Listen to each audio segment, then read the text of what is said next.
It is now 5 o'clock. We're going to call this meeting to order. I'd like to welcome everyone to the regular meeting of the Board of Trustees for the Sequoia Community College District. Today is Monday, June 9th, 2025, and there is an item to report out from closed session, and I'll go ahead and read that out. On a motion by John Lane and seconded by Ken Nunes, the board took action in closed session to sustain administration's previous determination to deny COSAFA's grievance, originally filed on February 10th, 2025, by the following votes. It was a roll call vote. Ayes or yeas was Trustee Lane, Trustee Nunes, Trustee Sherman, Trustee Macareno, and abstentions, Trustee Diaz. Okay. Now I'd like to, like us all to stand for the Pledge of Allegiance. You know myself, President Keller? Yes. Please join me in a salute to our flag. I pledge allegiance to the flag of the United States of America and to the republic for which it stands, one nation, under God, indivisible, with liberty and justice for all. Next item, public comment. Per Board Policy 2350, any person may address the board at this time, either on an agenda item or other matters of interest to the public that are within the subject matter jurisdiction of the board. A maximum of 5 minutes is allowed for each speaker, with a maximum time of 15 minutes per item unless otherwise extended by the board. At this time, I'd like to invite anyone who has public comment concerning items on the agenda. Seeing none, I'd like to invite anyone who would like to make public comments concerning items not on the agenda. Okay, we'll move on to next. Next item is board and executive staff reports. We don't currently have a student trustee, so we'll move on to board member reports. Trustee Sherman. No report.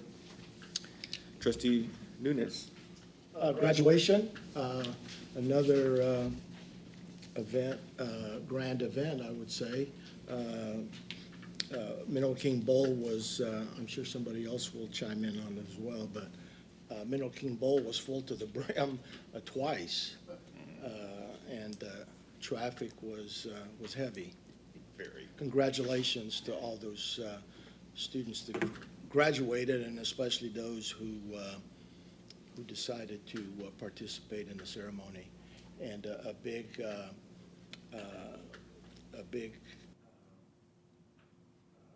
thumbs up to all those who coordinated all that. It doesn't just happen. Trustee Lane. Yeah, I would just pile on to Ken's able statement there and congratulate really everybody that had a hand in each of those students' success thus far, and how you propelled them to their next step, whatever that may be for them. Sincere appreciation for that. You guys dedicated your careers and lives and efforts and all that, and very much appreciated. Very well done. Well said, Trustee Lane. Trustee. I'm sorry I couldn't attend last month's meeting due to an illness, and this month seems like it's a sling, so, but I'm doing much better, thank you. Since my last board meeting, I attended the Community College League of California conference last month. I was very happy to attend, very excited to attend the Community College League of California conference, where I had the opportunity to participate in a number of workshops that provided me some great insight to my role as a trustee, and I also had the opportunity to meet and network with community college trustees across the state, and I'm excited about the various opportunities that the league will have to expand my role as a trustee. And I would also like to encourage us to continue to attend these important leadership conferences.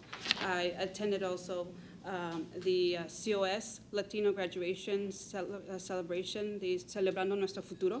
I was honored to have been asked to be a speaker at the COS Latinx Graduation Celebration.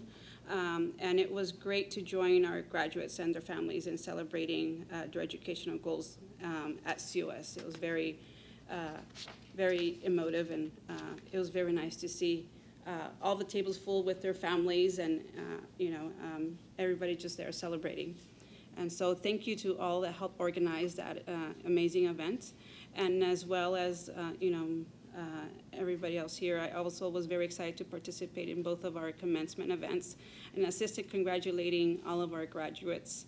I found something, quite interesting in terms of, afterwards with families.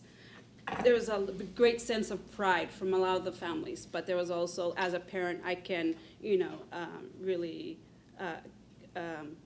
just connect with a lot of those parents who are now thinking, my child is not going to transfer, going to move to another city. And so it was a very bittersweet moment, but nonetheless, I'm very, very happy to be part of it. And then finally, I want to take a moment to recognize that June as Pride Month, where we celebrate the amazing contributions, achievements, and history that the LGBTQ community has had in our communities, including higher education. Here at COS, we're very fortunate to have many members of the LGBTQ community making daily differences for our students. They provide tremendous leadership in our administration, services and teaching, and we can all agree we are a better college because of their contributions. And I hope that in the future years we're able to, bring forward, individuals on our campus we can recognize for their great achievements and contributions they've had made for the students here at COS. Thank you. Thank you very much. First, I just wanted to compliment you. It was a great speech at the Nuestro Futuro celebration. So thank you for presenting to students to relate to them and share a positive message. I also echo the sentiment of how great it is to have staff willing to make a very enjoyable evening for graduates who have worked so hard to get to this point. And so it was wonderful to see a record number of students participating. The only other thing I wanted to add is Dr. Calvin and I got to visit one of our local schools, Farmersville High School, and actually Farmersville School District, and present about COS, exciting the community, the elected officials about what's to come about COS, but also to give them a recap on how their students are doing here at COS. And I always enjoy going back to my hometown of Farmersville and seeing the great things that are happening there. One of the things that I take a lot of pride in seeing and hoping to see it grow is their guitar program. And Dr. Calvin and I have gone there twice now just to listen to him play guitar. So we actually stayed a little longer at the board meeting to not only enjoy the guitar music, but also say farewell to their retirees. So again, a great opportunity to be available to the communities that provide us our students. So. Okay, moving on to the next report. I'd like to invite Mr. Foster for a foundation report. No report, okay. Dr. Lacerna, the accreditation report.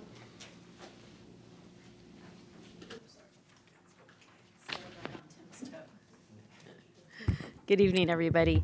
The ACCJC meeting was last week in Sacramento, and at the open session, there were several new policies that were approved and updated. We had report outs from several committees, including welcoming some new commissioners. And we also announced the the conference for the ACCJC that will be held November 17th and 18th in Riverside, California. So if anyone's interested in attending an accreditation conference, November 17th and 18th in Riverside. The findings for the different colleges that were reviewed will be out in 30 days. So I will be able to share that at our July meeting. And I also wanted to share that we are working on the responses for our responses to the ACCJC that I shared last time. We should have those drafted and ready to go by the end of June. And everyone's hard at work and getting that done. So that's where we are. When is that due? It's due September 1st, but we're going to have it in well before that. Questions for Dr. Lacerna? Comments? All right. Thank you. Thank you very much. Next, Dr. Calvin's Superintendent President's Report. Thank you, President Macadano, and not to pile on with the graduation, but it was a banner year once again. The most certificates, and degrees ever, also the most graduates walking. I have to believe it was the most family members in attendance as well. To fill the bowl up 2 times is probably over 15,000 people. Incredible.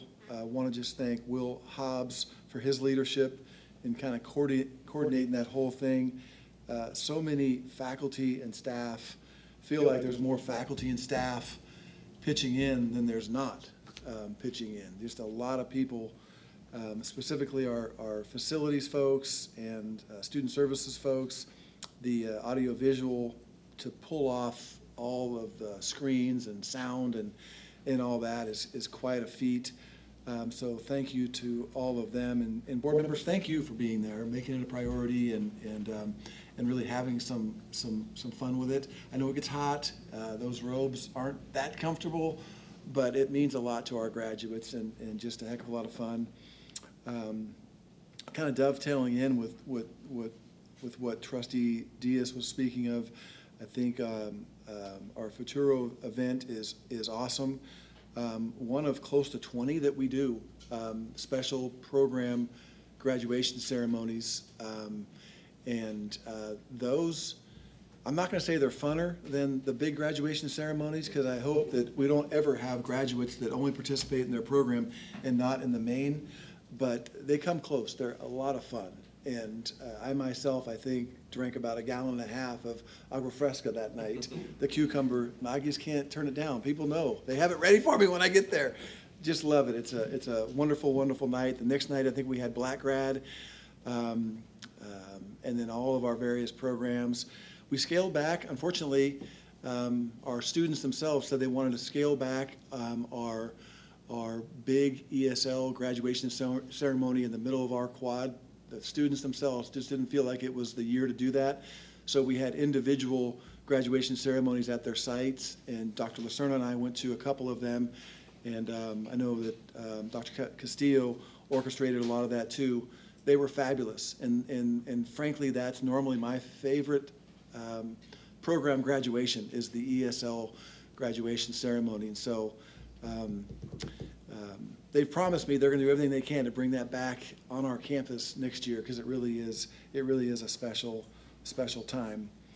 Wanted to give everyone just an enrollment update. We finished the year at right about 10,950 full-time equivalent students. That's about 5% over where we're funded. And then we're pushing virtually all of our summer FTES into the next year, which we're allowed to do. And our estimates show that we'll probably be about 5% over next year, despite getting almost a 2.5% growth bump, which is the largest that we've had in a decade. And so we'll get to expand our FTES total by funded total by a couple hundred next year, but we'll still be about 5% over, because we do have growing programs, and all we do is get more and more popular with students in this region. I mean, who can deny it, right?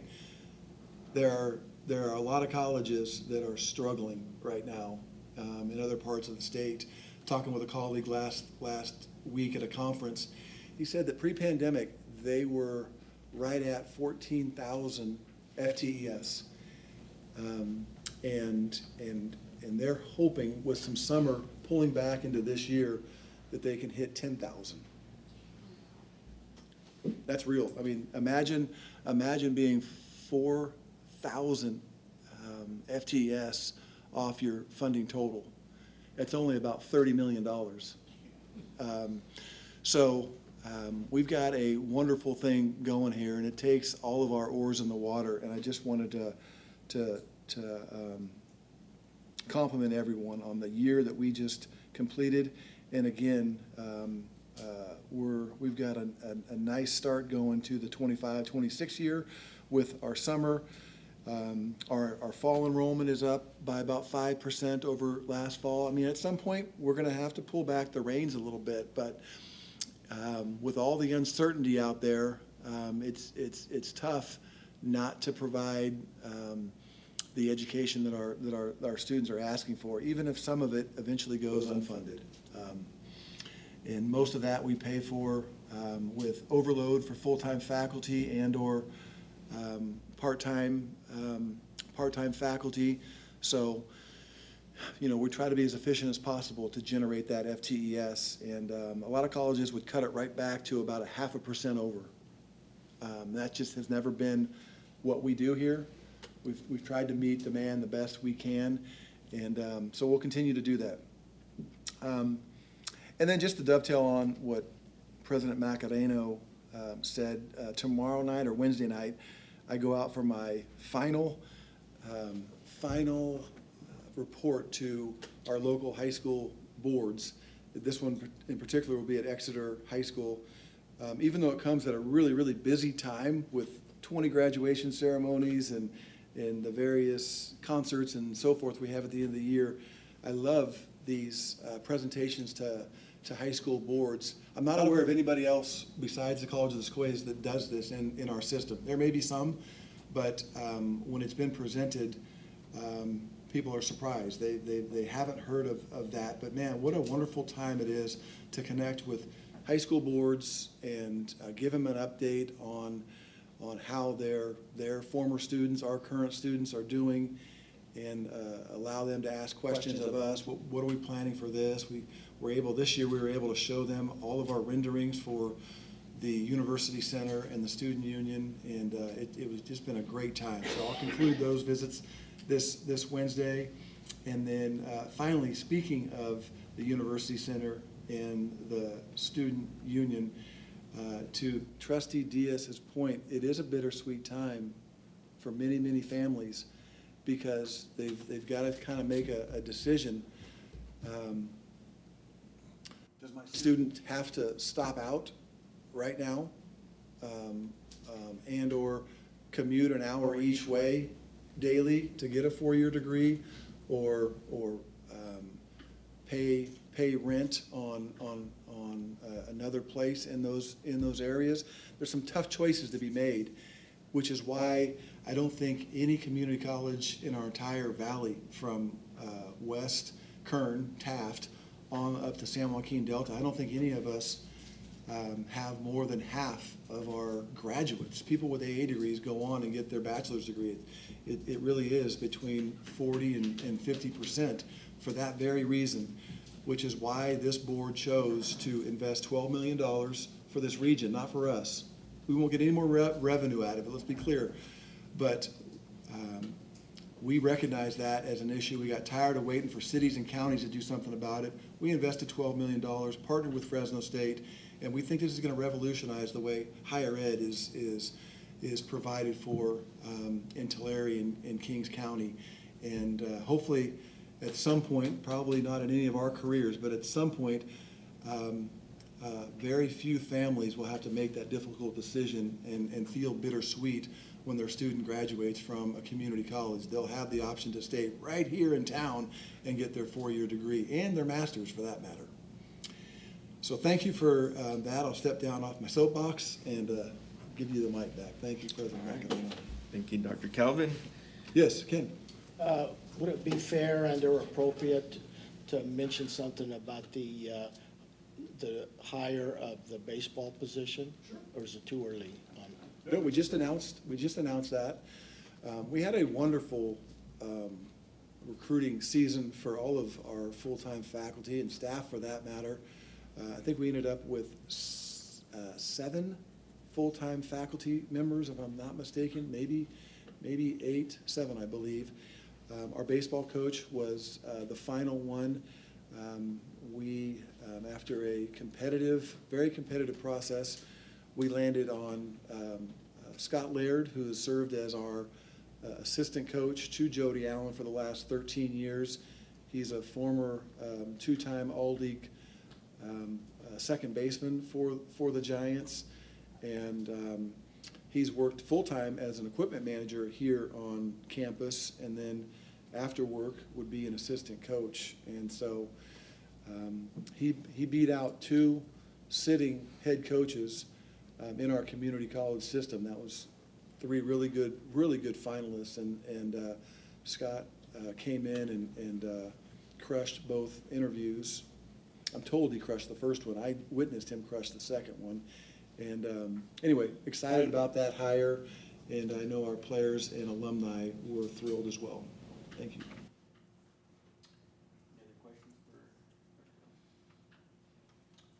Moving on to reports. Thank you for that report, Dr. Kelly. Moving on to reports, Academic Senate President's Report Update. Dr. Arzola. No report. No report. Next, Costa President's Report Update, Ms. Redden. Anyone here on behalf of Ms. Redden? Oh, okay. CSEA President's Report Update, Ms. Kane. No report. COSAFA President's Report Update, Ms. Alberti. No? Okay, there must be a party somewhere. Yeah, I'm trying to get out of here. Moving on to information, report on 2025 evaluation of institutional program review, Mr. Banuelos. All right, well, I was trying to mentally prepare with the time, but nobody else did a report, so I have to jump in. They're here to listen to you, Yeah, Francisco. all right. Well, I'm always excited to talk about program review, and that's not a joke. And so, it was not a joke. So every year, we do an assessment of how our program review process went. And so, and I'm here to talk to you every year about the process. And so, three main focuses within our program review committee mission, which is to assess the role we have in our integrated planning process, which is we're right here. We make recommendations and we provide training and support for every unit that does program review. And so, a couple of big things. And the next slide. Oh, this is it. No, it's over. Just press this one. All right, cool. Thank you. Oh, there it is. And so to do, we do an assessment every year of how the program review process went, and these are the tools that we use. We do an audit. We audit the program reviews that were submitted by the units. Here, we're looking to see if the units reflected on their strengths, their areas of improvement. Do they talk about their outcomes and assessments? And do their actions align with the strategic plan, the mission of the college? Another tool, we do the district-wide user survey. So whoever did the program reviews, who collaborated, the authors, what are they talking about in relationship to the process and the tools that we use? And we have an annual multi-committee focus group. We invite the Institutional Planning and Effectiveness Committee, Outcomes and Assessments Committee, Instructional Council, and the budget committees in a group discussion of how our program review committee and the process impacted the work that these committees do. And finally, we do our own survey. We ask our members of our committee, hey, how are we doing? And they provide their honest feedback on how we're running the committee.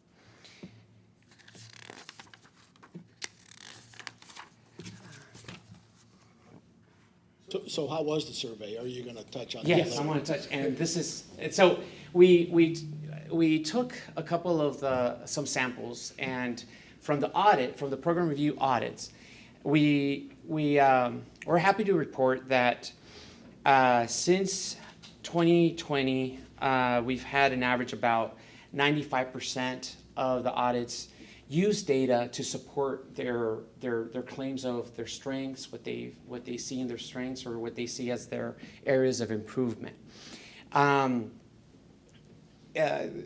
Years ago, we were actually also assessing if that data was disaggregated. And we found that about 3 or 4 years ago, there were only about 15% of the program reviews that we're getting were using disaggregated data. They were diving deep into it. I'm happy to report that we're about 75 to 80% of the program reviews that get submitted use disaggregated data. They're jumping in and really digging deep into how they're doing things. And so that's always happy to see. And so the numbers in terms of data usage, they're consistent in general, but we are seeing also that they're using disaggregated data more and more and more.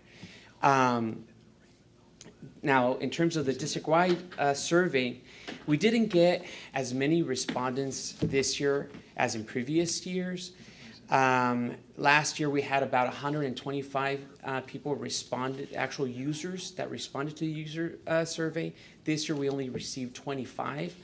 Yeah, it was a drop, and I believe it was just, we had some issues just sending out the survey at the beginning, and I'll take responsibility for that. We were just updating some of the questions, and there was a little bit of lag between the day that was the program reviews were completed and the survey went out, and that could have impacted that. So some of the information there, any one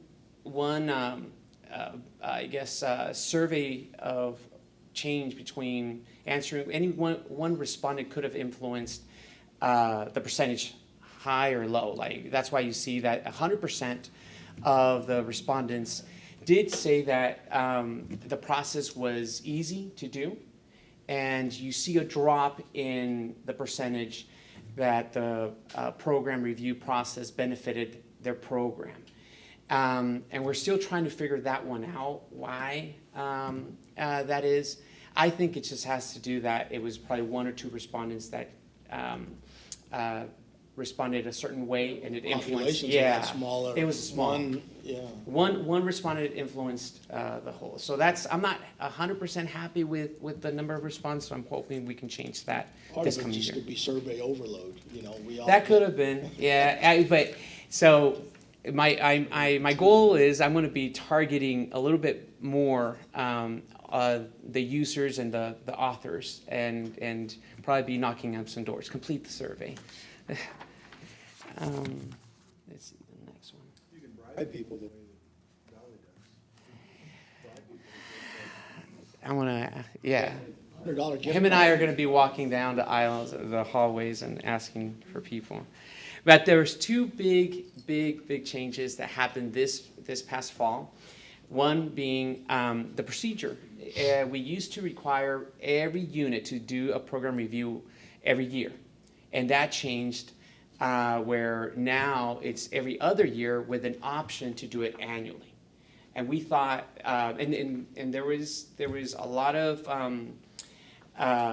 research that we conducted. We asked the question back in the fall of 2021, and we were collecting data, we were going and presenting, and finally we did make the change and we implemented the change this past fall. And we thought that with this change, there were going to be a lot of programs that were going to opt out of doing their program reviews, and quite the contrary. Out of 103 total units, 68 did submit a program review, and only 35 opted not to.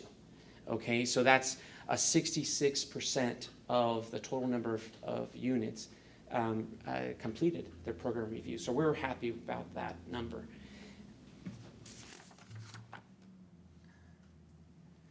And so from the numbers, we saw that out of the 68 programs, they created actions that were directly linked to our strategic plan.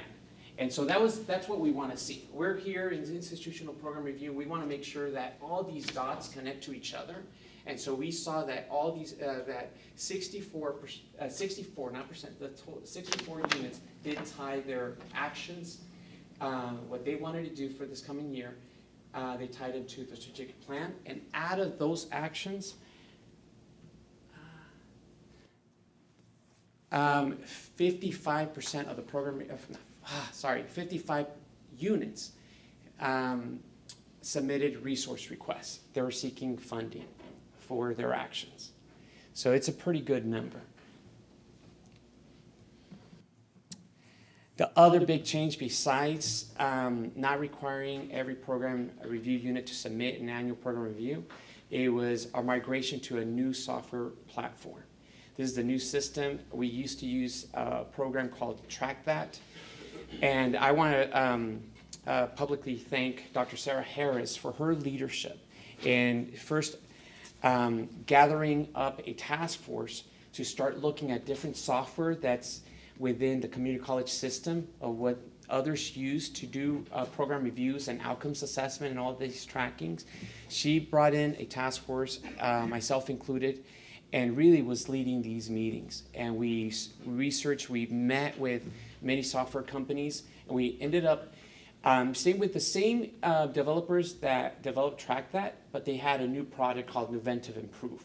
And from the user data, that the feedback that we did get, many folks did like the Tentative Improve. It was a lot easier to manage and to use. But as you can see here, we started the conversations back in 2021, and we finally implemented and went into the transition to using the new software this past fall. And there were a few hiccups, there were headaches. I think Dr. Calvin and a few others saw me walking around the quad stressed out because there were some problems with it, and I didn't know how to handle them and fix them. But we did, and that was one of our initiatives to this year, to fix all of to fine-tune the system and making sure that the software is working properly for users. Let's see. So in essence, in looking at all the information that we gathered, the two big changes that we implemented this year, I think that the Institutional Program Review Committee completed its role within our process. I'm very proud of the committee's work and what we've done, and so that's my report. Questions for Mr. Banuelos? Great job. Thank you. Thank you, Francisco, for your leadership. I appreciate it. Thank you.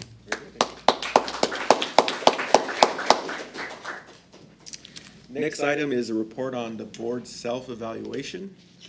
And so that's me. So I wanted to share that this year the board was provided a survey and assessment. 4 of the 5 Board of Trustees submitted the survey in response. And generally, it was strong and effective governance structure is what it revealed, and that it rated the board's overall performance as good to excellent. So I wanted to share some key strengths as well as some areas of improvements. That information is available in your board packet. So the key strengths: board maintains clear and respectful communication, upholds a no surprise principle and proper boundaries with administration. Trustees are knowledgeable, and I should mention that this was a summary of the submissions that were provided, so I just summarized it versus reading them word for word. Trustees are knowledgeable of their roles and avoid overstepping into college management. Strong leadership by the board chair was noted. Regular self-assessment and a commitment to continuous improvement are practiced annually. Trustees are actively engaged in college events and community fundraising efforts. Up-to-date policies, fair officer selection, and effective communication are in place. Areas for improvement: while advocacy for the college is present, when the board makes a decision, we all support it publicly, could be strengthened, as a comment from some of the feedback. Board culture and expectations: trustees emphasize teamwork, unity, open-mindedness, and a focus on what benefits the college as a whole. Key practices include open communication, supporting leadership, and constructive behavior to enhance public trust and college performance. Cautious and ethical standards. Board members are advised against promoting personal or political agendas, bypassing administration, or disclosing confidential information. The board president and the superintendent serve as the primary public spokesperson. And then other comments that were made: handling public inquiries. Trustees refer problem-solving inquiries to the superintendent or bring matters before the board collectively, reinforcing appropriate governance channels. Overall, the survey confirms a well-functioning board committed to service, integrity, and student-centered leadership, with ongoing opportunities for unity in public advocacy.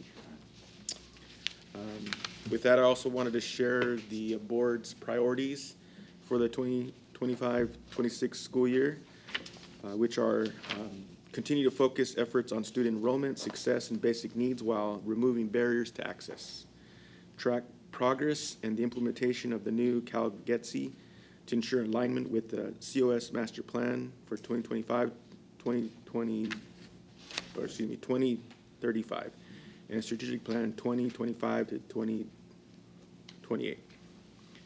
Continue efforts to review regional workforce demands when necessary, assess, modify, and align existing programs, work diligently through the process of collective bargaining and labor relations law to achieve employment contracts agreements that are mutually beneficial for students, employees, and the district that support the overall best interest of our COS vision and college community. Number 5, continue to foster partnerships to build transfer pathways from College of the Sequoias to California State University, Fresno, UC Merced, and other regional colleges and universities. Number 6, continue efforts to expand Hanford and Tulare Center offerings and opportunities to serve those communities. Number 7, ensure fiscal stability by optimizing the state funding formula and maintaining a general fund reserve not less than the current average for community college statewide. And then number 8, provide progressive updates for Measure C, including design, construction of the University Center and Student Union, and identification of educational partnerships. So again, just looking at the board's assessment, self-evaluation, as well as keeping focus on the board priorities for this school year. Any questions or comments? Just for clarification, this is already, we adopted these priorities back in February, I think, as the document states, so. Yes, this is, the edits here were made during our last annual retreat, and then they were approved in February, that's correct.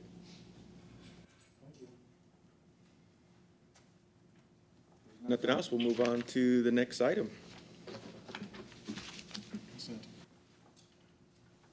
Okay, consent calendar. All items listed on the consent calendar are considered routine and will be enacted by one motion.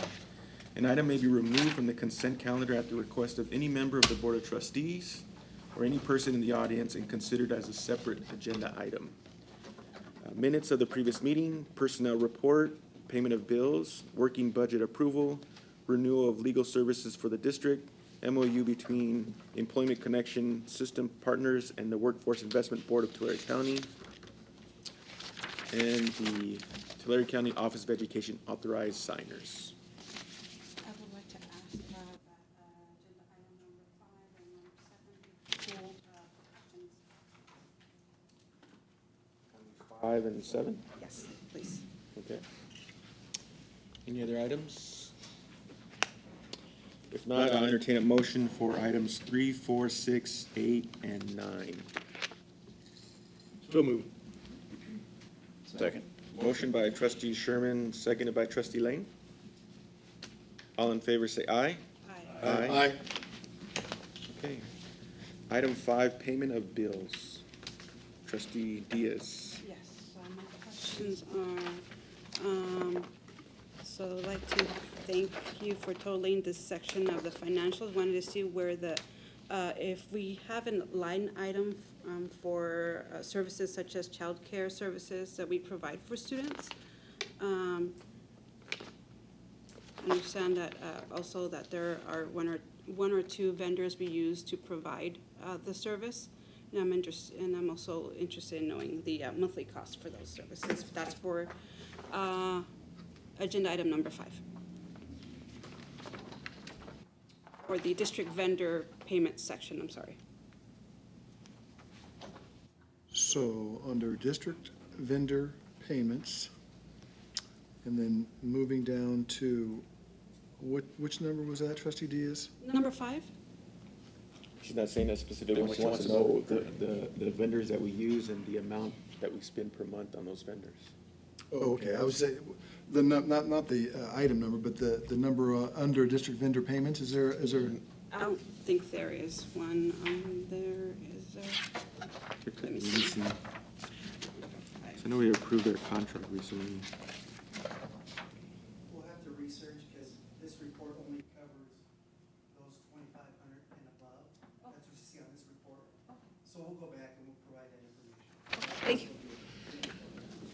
And I know Vice President Morrison is aware of our vendors too, because through, I think it's CalWorks,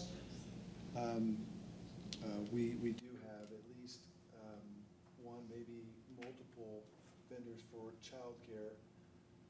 Not used as much as we'd like to see it, but that's an ongoing, we basically guarantee spots there. But that's also not general fund, that's categorical, so maybe that's why we wouldn't necessarily see it on here. Would this show categorical? Okay. So does that mean that's only available to CalWorks recipients? Correct, CalWorks students, yes. Mhm.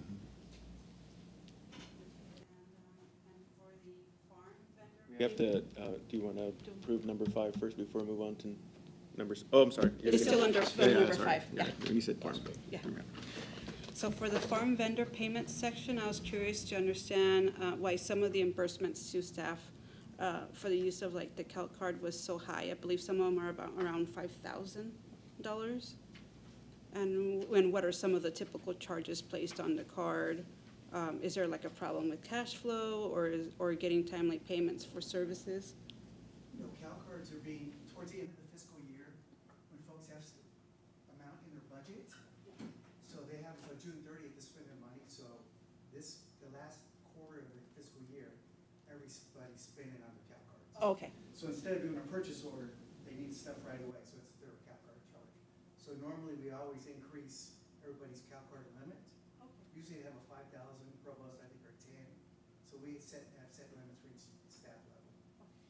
You were looking at items 2, 3, and 4 under farm vendor payments, is that right?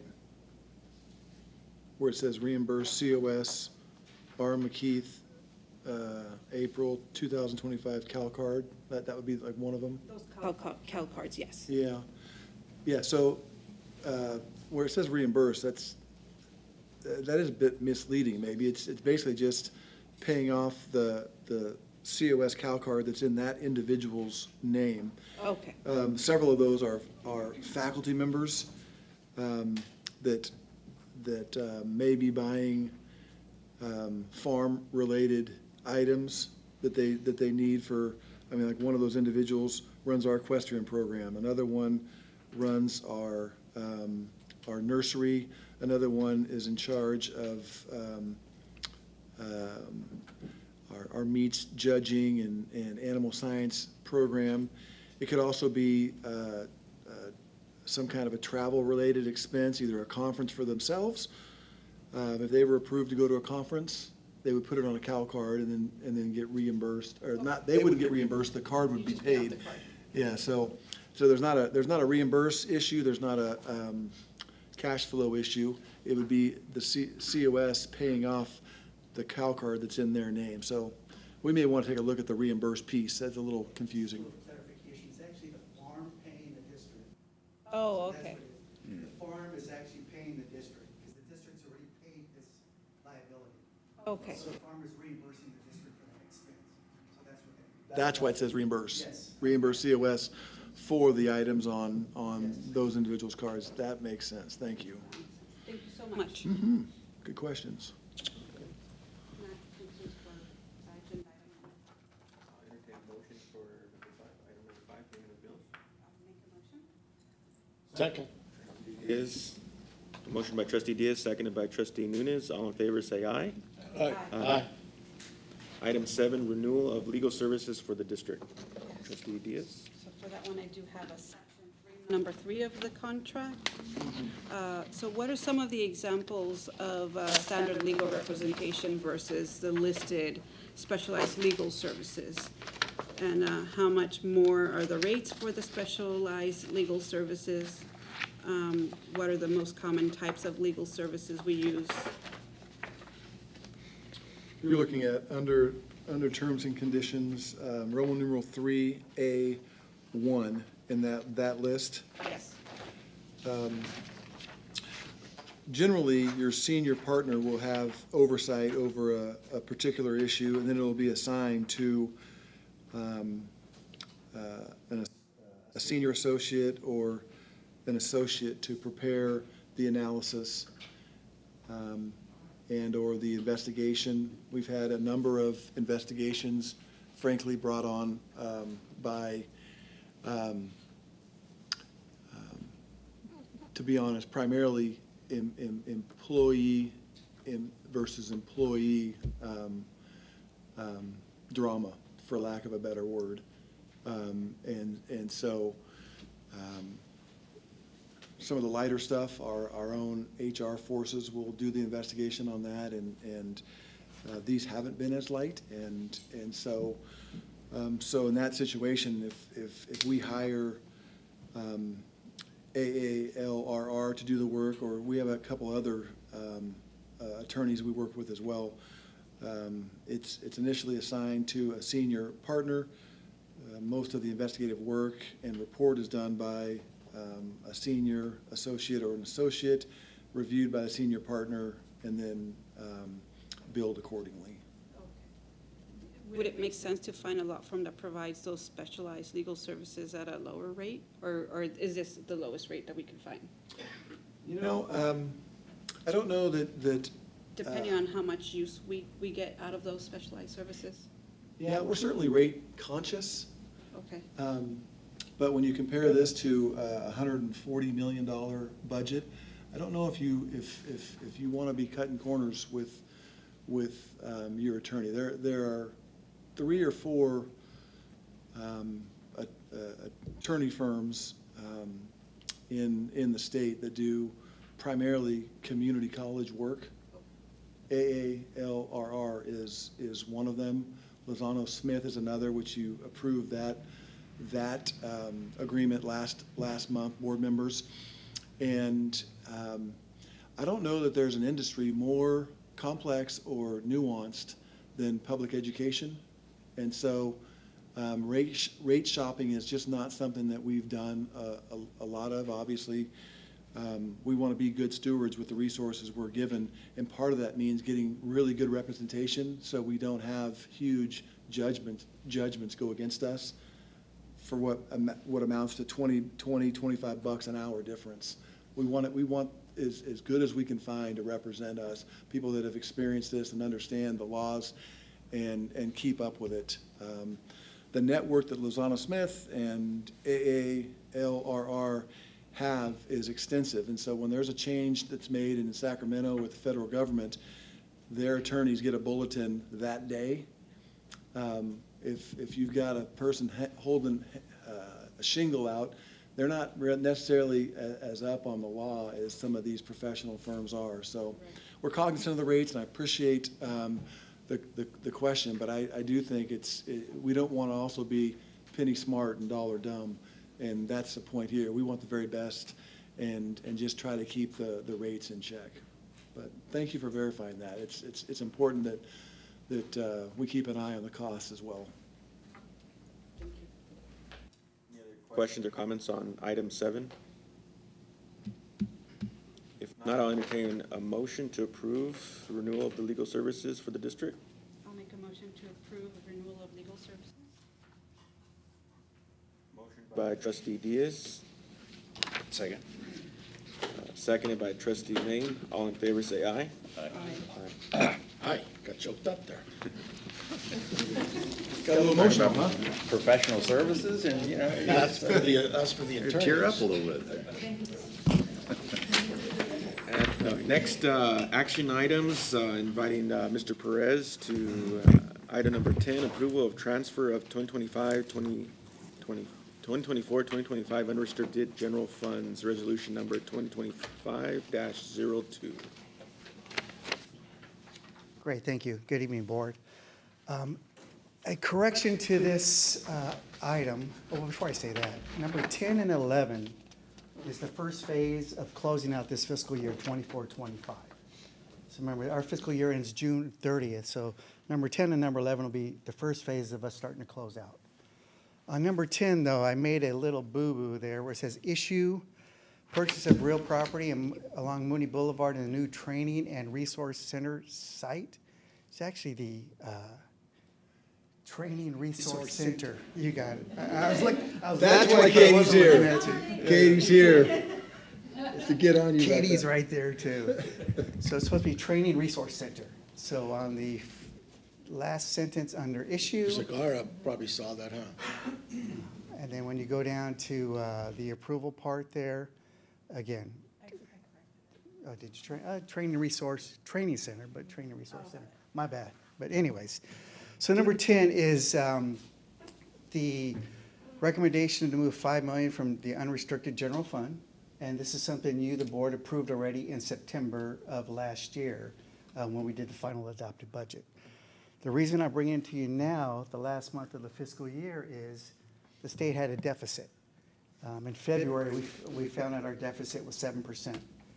7% of a $100 million budget general fund is $7 million. That's the bad news, the deficit. The good news is the governor passed 25-20, well, in his May revise, says in 25-26, he's going to make us whole for 24-25. So we're going to get that $7 million back. But the real question is when we're going to get that $7 million. We're either going to get it late June, which I doubt, which is our P2 apportionment report, or we may get it in August, or most likely we're going to get it in February of 26, 8 months after the fiscal year ends. So that's another reason to have a healthy reserve, is that we can float $7 million to make sure our bills and everybody else gets paid. So with that, I'd ask for your approval for the transfer of $5 million from the general fund unrestricted reserve. It's nothing new. It's something that you approved already in the final adopted budget for the property along Mooney Boulevard to make way for the University Center and for the Training Resource Center, correct? Thanks, Katie. Which is not on Mooney. No, South Plaza somewhere, correct? It's off of Plaza and Goshen. Move we approve Resolution 2025-02. By trustee Sherman, Second. a second by trustee Nunes. Any other discussion on the topic? Questions? In that case, we'll take a roll call vote. Trustee Sherman? Aye. Trustee Nunes? Aye. Trustee Diaz? Aye. Trustee Lane? Aye. Trustee Macaroni? Very much. Next, item number 11, approval and transfer of 2024-2025 one-time funds, resolution number 2025-03. Mr. Perez. Yes, so number 11 is requesting $2.5 million out of the unrestricted general fund. Again, I presented this to the board last month as an information item. Part of our resource allocation process is we take it through shared governance, and we take it to the budget committee, and then they take it to the board as an information item at one meeting, and then the next meeting, which is this meeting, as an action item. What this is going to be used for, and if you go down, scroll down to background, there we go. Again, it's a one-time transfer of $2.5 million, and the proposal is for facilities projects and information technology, i.e. Lab, computers, HVAC, deferred maintenance, what have you. Again, if you scroll down a little bit more, you skip past the resolution, we'll go to the what we call the three-legged stool. Again, on the bottom right-hand part of this page, scroll down a little more, there you go. Where it says, in addition, that purple box, I am colorblind, so hopefully that is purple. Occasionally, a large one-time unrestricted funds become available. What happens is the superintendent and myself work with the vice presidents to find out what the district needs are.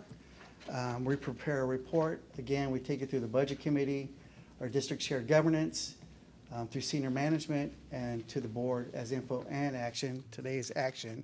And if you go to the last page, Kaneta, again, here are our needs. So if we go, scroll up to the Visalia one, I'm sorry. That's the Visalia, all the facility project needs. And that's totals a little over $965,000. But if I look at Byron, I know he needs like 5 times that amount. But right now, that's all the district is giving him. Hanford is the digital marquee upgrade. We've had that on there for the last couple of years, and we're trying to get that done. And then Tulare, our trades complex, food services remodel, the shade structure, and again, another digital marquee upgrade. So the total of 1.9, and then if you scroll down a little bit more, Dave's needs, We're going to do this in phases. Their needs in information technology, and you see what we're doing there is upgrading our servers, our Wi-Fi, our audio-visual, our computers in our lab classrooms. His need is $3 million at this point. I think we're giving him, or we're proposed is $500,000. So we are going to do it in phases. So with that, I'd be happy to answer any questions. But this, again, you've seen this as information last month, and this month is a action item for $2.5 million. When you said, your last comment, you said phases, were you referring to the district-wide technology? Is that- Yes, yes. So what'll happen is, say the board, knock on wood, you approve the 2.5 tonight. 500,000 will go to IT. Again, when we come back in September, if there's any fallout at the end of the fiscal year that ends June 30th, most likely either go to IT, facilities, or maybe some OPEB funding, other post-employment benefit funding, what other needs that we might have there.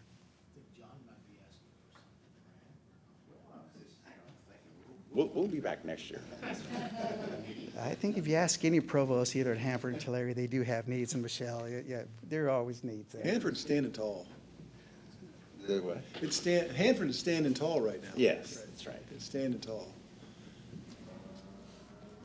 I'm a little surprised that it's not an alarm or anything like that, but it seemed like during the period of time where we received the COVID dollars, that a significant amount of that, and maybe I'm remembering wrong, was devoted to IT.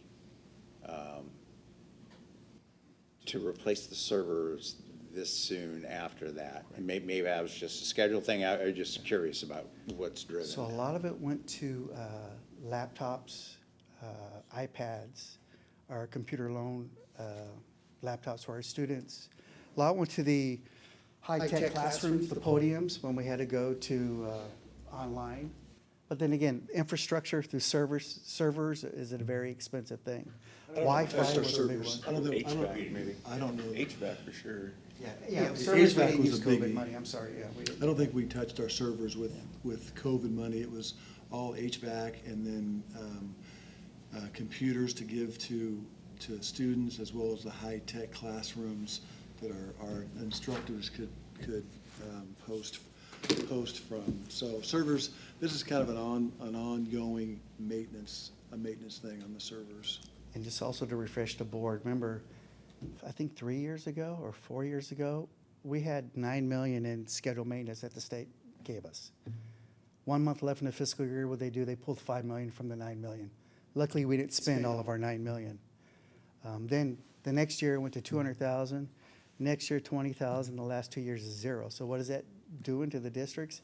We have to use general fund for the upkeep of our equipment. So that's a Paint, challenge. roofs, cracks in the sidewalk, all that is on us out of general fund now, which is where, and as well as any kind of refresh on our IT stuff. Which would have been fine had they increased the general fund piece. They didn't. They just left that the same and took away the money that we used to take care of some of these ongoing maintenance with. I think I found that the technology bucket for funds doesn't have a bottom on it. It's just a constant, because, they keep changing. Yeah. They keep changing, Yeah. tech, it just keeps changing. And they found a way to, Microsoft's a perfect example. The tax software that I'm familiar with, it just a pit of money, and you don't have a choice. You gotta keep up. Get to be a $3 trillion company for nothing. With that, I would move for approval of, is it number 11? Resolution number 2025-03. Second. A motion by trustee Nunes, seconded by trustee Sherman. We'll take a roll call vote. Trustee Nunes? Aye. Trustee Sherman? Aye. Trustee Diaz? Aye. Trustee Lane? Aye. Trustee Macarena? Item number 12, approval of the 2025-2026 tentative budget. Mr. Perez. Thank you. So I'll do this PDF in conjunction with your budget books. I think you should have the budget book there. So once I get to a slide, I'll say, hey, go to such and such page in the PowerPoint, and we'll do it that way. So with that, our general fund unrestricted budget is about 140.7 million, and we're looking at a little over, bottom line, about a $1.4 million estimated surplus. The reason that we're doing our tentative budget, I haven't gotten to that part yet, but yeah. Did he not get one? Mr. Sherman doesn't have a budget. Is there an extra one floating around? Yeah. What'd you do with yours, Greg? Here, I got it. It's in the, I don't know what I'm doing. Take that. Oh, there, no? no, that's not it. No, that's the PowerPoint. So our tentative budget, what it does is we have to approve, the board has to approve a tentative budget in June. It basically authorizes the district to start spending money the new fiscal year, July 1st through June 30th. And you'll see on the PowerPoint what the regulatory due dates are. Again, tentative July 1st. We'll do a public inspection for a final adopted budget in September. And then we'll adopt and approve the final budget, September 8th, submit it to the Chancellor's office, and then we have a annual audit report. The auditors come in and present the audit to you, and we submit that again to the Chancellor's office by the end of this calendar year. Next slide. Again, where are we at? We all, the governor's release was in January. From January through May, everything happened up in Sacramento. All the legislatures met, and then we were waiting for the May revise. The May revise is a revision of the governor's budget in January. So that was released May 14th. We took that information, our chief accounting officer, our budget director, and started doing the tentative budget. So we're actually in that circle where now, next slide, please. The governor has until June 15th to adopt a budget. If not, legislators do not get paid. So most likely, they're going to adopt a budget June 15th. That doesn't mean the budget is approved and everything's done. There is another process called the August revision. So there are times that we have to wait till August to finally fine-tune our adopted budget. So what did the May revise basically say? Governor Newsom dampened state outlook. We're looking at a projected deficit of $12 billion statewide. Again, a lot of uncertainty with what's going on. Say, what did you say? $12 billion. Okay, I thought Yeah, that's what you said. shortfall of $12 billion with a B. A lot of uncertainty, especially what's going on in the federal up in Washington. What does it mean to our students for Pell Grants? There is some talk about Pell Grants. Again, I know Student Services is keeping an eye on it. Our Director of Financial Aid is keeping an eye. And we as community colleges are also keeping our eye on this. There's some scary stuff there, Yeah. but that would apply to the 26-27 year. I think we're locked in for our students for 25-26. Thankfully. So under higher ed, under the May revise, COLA and growth, and I'll get to that in a second, are good. Well, COLA went down a little bit, growth went up a big time. Deferrals, which means they owe us money, and what's going to happen is June of 26, they're going to owe us $5.2 million. They won't be able to pay that. So they're going to push it into the 26-27 year, so we'll probably get paid in August, or it's going to be February of 27. Again, another reason to have a healthy reserve. And then for UC, CSU's Chancellor's Office, they were going to be reduced 8% off the top, and they lowered that to 3%. Next slide. For community colleges, again, no major reductions. There is a deferral. I just said $531 million community college wide, 5.2 for us. Budget adjustments, student-centered funding formula. So if you hear SCIF, that's what SCFF means. Our growth adjustment and categoricals got COLA, except for our biggest one, and I'll get that into a second there. Next slide. Again, just a comparison of what the governor had in January. COLA in January showed a 2.45, May revision to 2.3. A good one for us here at the second row is enrollment growth. was at 0.5%, which means it's about 12 FTEs, full-time equivalent students, which really is nothing. They increased it to 2.35, so it's about 250 FTEs to us. Luckily, we had, you heard President Calvin talk about, we had unfunded FTEs. We're able to capture that. So that was a good thing to have a large amount of unfunded FTEs, because when growth came up higher, we were able to claim that, so we're claiming it. COLA, excuse me, 2.45, again, 2.30.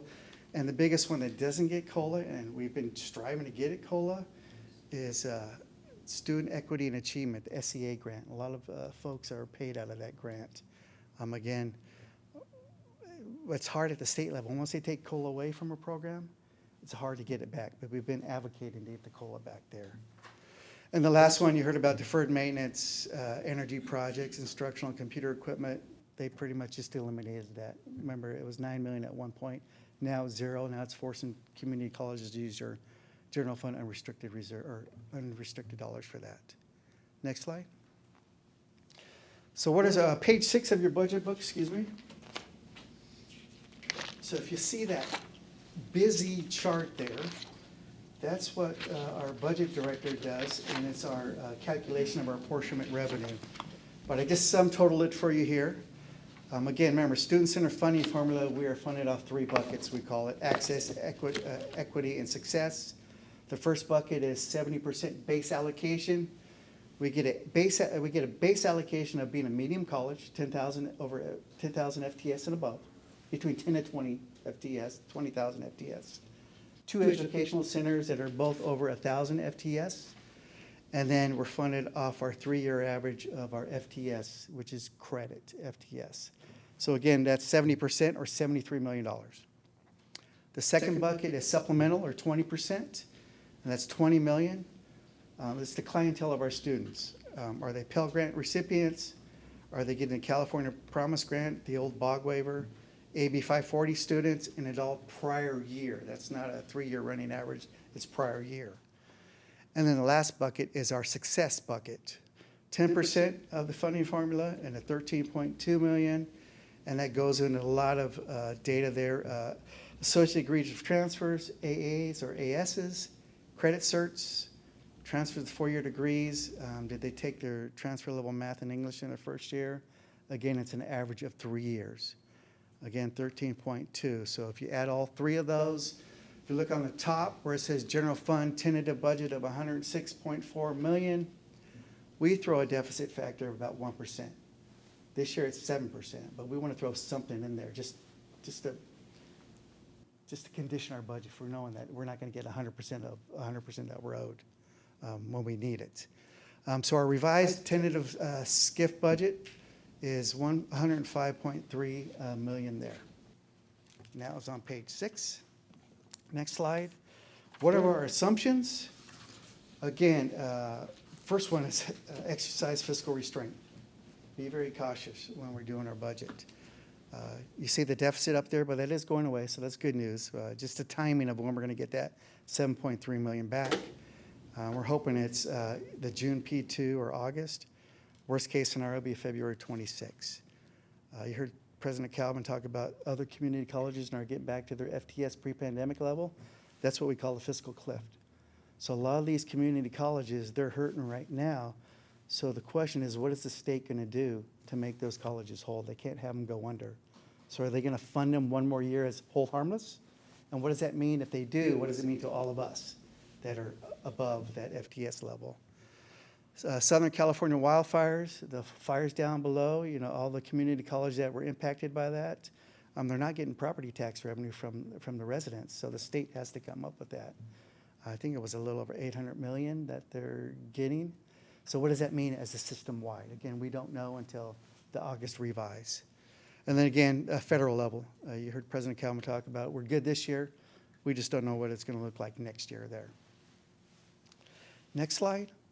And these are our district budget assumptions, what we use to build that $140.79 million budget on the revenue side. FTES for this year, 10,661, and that's with the growth FTS of the 250. You heard President Calvin talk about we're about 10.9, so we're probably going to pull, we're going to go into next year a little over 300 to the plus, which is a good thing. We're hoping growth will be not 0.5 in 26, 27. Hopefully they'll give it back up to 2.35. COLA is 2.30. Deficit factor, again, we throw a 1% deficit factor just to condition the budget. Our major expenditures, $139.3 million. Again, the first line is negotiated salary increases. It's COLA plus, it's funded COLA plus 1%. What does that cost? $2.42 million. Step and column, those are the folks that have not reached their max in their grade. Every year they get an anniversary, they go up. That's a $1.17 million expenditure. Health and welfare benefit increase, part of a 3-year contract. The first year, I think the district picked up 100%. Second year is 75-25 split. And then next year, I do believe it's 50-50. What is the cost for the district? $415,000. And you heard President Calvin talk about 7 full-time faculty. So what we're doing is we're taking 7 full-time faculty, netting the 3 retirees, which usually the retirees are in the higher spectrum of this pay scale. So the net of that is about $716,000 for the 7 full-time faculty. And the base budget augmentations, again, every year. And March, divisions are able to ask for operational continuous expenditures, operational dollars, or staff, or both. Again, we approved $1.16 million. And then we condition our budget 2 years out, STRS and PERS are retirement, and then miscellaneous work comp and payroll increases. But the majority of that, $667,000, $500,000 is STRS and PERS. So you see with the 140.7 revenue, 139.3 expenditures, our estimated surplus at the end of the year is 1.4. I'll tell you right off the bat, it's not going to be 1.4. It's probably going to be higher, because you know that the deficit is over $1 million. So if that erases, $1 million's going to drop down to now it's going to be 2.4. The 500 in STRS and PERS is going to drop out. So it'll be about a $3 million estimated surplus that we're looking at, which is good, knowing that we have unfunded FTS too. So we're in a good position right now. Next slide. Our fiscal solvency plan. Budget plus 1, again, this is a requirement. How we're looking for 25-26, and you see our assumptions there. And then 26-27. The difference between 25-26 and 26-27 is the last bullet in 26-27. Base budget augmentations. We don't know what that's going to be yet because we haven't started that process. That won't start until February of 26. Again, negotiate salary increases. Again, that next bullet up in 26-27, we don't know what COLA is going to be yet. So again, that's our budget plus 1. And I'm sorry, I didn't tell you what page that was on. But if you go to page 11 in your budget book, you'll see it there. It'll show 25-24 base of, we're showing a surplus of 1.8 million, or 25-26 at 1.4. Or 26-27 at a 1.13 surplus there. And the assumptions are all on page 12 there. And they're all the basics they're the basic base assumptions that we're using every year. Only ones that are not, we don't know yet, is the base budget augmentations, the ongoing expenditures. Next slide.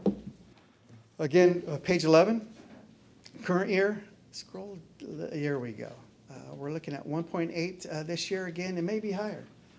This is the last month of the fiscal year, so a lot of CalCard charges are going through. But again, the good news is that a lot of people don't spend 100% of their budget, which it falls out, and we can meet other needs of the district. 25-26, 1.4 again. It'll probably be roughly around 3, and not counting any fallout that happens. And then 26-27 again, 1.1 with the deficit. So that's going to be 2.1, 2.5, 2.6, just it depends, and not counting fallout. So we're in a good position district-wide there. And President Kelvin and I always have a debate on what's the fallout number. And he's been around longer than I have, so he usually gets it right. I say around 3, and he predicts a lot higher, and it comes out about that. But, yeah. So I bought lunch then. Anyways, next slide. Next steps, we're waiting for the governor. He has constitutionally June 15th to sign the budget.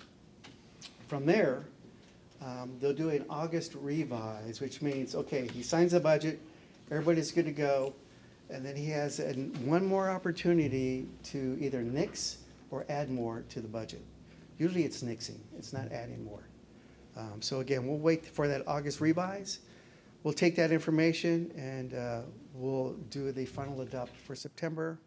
And then in September, not only will you get the 25-26 final adopted budget, you'll get the recap of 24-25. How did we finish this fiscal year?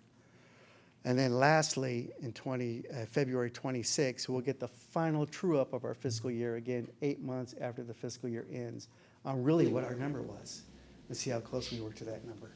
Actually, we've been pretty good. Next slide. Special thanks, again, a lot of information, a lot of numbers that they crank out. Our Director of Budget, Leangela Miller-Hernandez, our Chief Accounting Officer, Rainbow Park Moore, who's in the audience, Kennetha right here that does a lot, and then also Lauren's staff who does the budget books for us. So Lauren, thank you to your staff for doing that. Yeah. So with that, it takes a village to get this done, but it's good news for us as a district. And I'll be happy to answer any questions you may have on the tentative budget. Questions for Mr. Perez? I have a, sorry. So have we gotten to agenda item 14 now? No, not yet. We're on 12. So I know we mentioned about the categorical funding that is only for like CalWorks childcare, and I was wondering if we have any line items for students who do not receive that type of categorical funding that would allow them to use those types of services at the moment. Like childcare? Yeah. Financial aid for one. Federal and state financial aid is available, and there's a number of county resources that our students apply and qualify for. Vice President Morrison, any? Yeah, right now it's primarily, we've contracted with 2 preschools in town, Village Preschool and Hyde Park, and those are for, I think what you're asking specifically for the CalWorks students.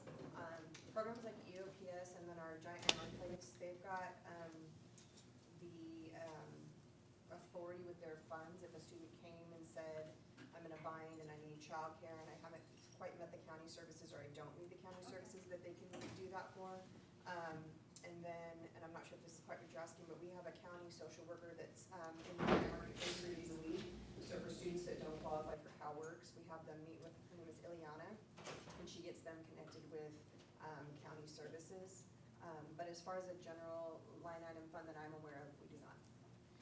Are there, in your experience, are there a lot of students that apply to CalWorks that aren't accepted, that need childcare, they apply for CalWorks, and then don't meet the criteria? Because I know that CalWorks has complained for a long time that we're spending money on childcare opportunities that go unused. We keep them in case, but students maybe sign up and they don't use them.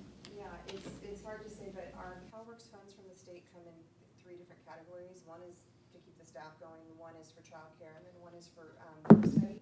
And our CalWorks students prefer to use that money for work study for themselves. And so we probably, I don't want to say every year, but most years, mid-year, when we see that the childcare is going unspent, we get permission from the state to move that over and give our students more opportunity for work, because they can be placed on and off campus. When we talk to the students about why they don't use childcare, many of them prefer to have a family member taking care of them, especially when they're in the newborn and really young stages. The more popular age is the preschool, like 3 to 5, and we haven't been able to fill those slots at Hyde Park and at Village Preschool. And I think it's a lot of times they have family members that they'd rather take care. One of the things they have asked us to is to offer more night classes so they can tag team with their partner, because it's kind of a trust issue too, to drop the children off, you know. So it just depends on the individuals, yeah. But they do have to qualify for CalWorks county services to qualify for our child care services, and that's why we also use the basic needs if they don't qualify for that. we can help them through there. One question, I don't need the answer right now, but I was interested to know where we are on the HSI trust. How close are we to 20 years? And then once if we're above 20 years, what happens to those funds? So, Good question. Hold that thought. Yeah. I'll get into one of these Okay. agenda items. Perfect. okay, sounds good. It'll be the one where we talk about borrowing money. I'll get Okay. that there. Any other questions for Mr. Perez? This is not a roll call vote, so I'll entertain a motion to approve the 2025-2026 tentative budget. I'll make a motion for the approval of the 2025-2026 tentative budget. I have a motion from trustee Diaz, a second from trustee Lane. All in favor, say aye. Aye. Aye. Motion carries. Next up, item Good job to all, including Rainbow back there.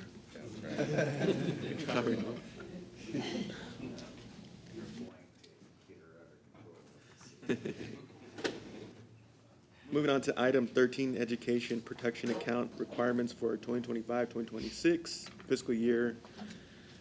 Resolution number 2025-04, Mr. Perez. Yes, thank you. So this is on page 7 of your budget book under revenues. And it's the third line where it says Education Protection Act EPA of 11.539 million.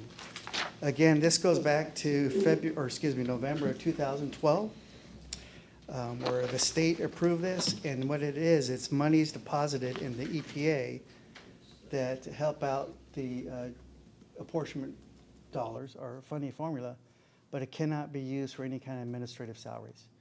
It has to be used on the instructional side, what we call the instructional side of the house. So again, this is something that we have to post on our fiscal website. So if you go to our fiscal website, you'll see every year of the last 15 years of this report. Again, we have to send this out to the county and actually to the chancellor's office also.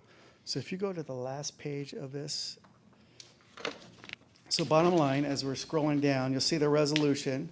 Basically what it's saying is it cannot be used for any administrative services manager's salary. So our EPA, 11.5, and it's a calculation done by the chancellor's office, and our spending plan is all instructional salaries and benefits, 11.5. Again, our academic side is pretty much a majority of our general fund unrestricted budget. So it's easy to hit the 11.53 million. So again, this is regulatory. That's something that we as districts have to do every year that says, yes, we acknowledge the EPA funds that the state has given us.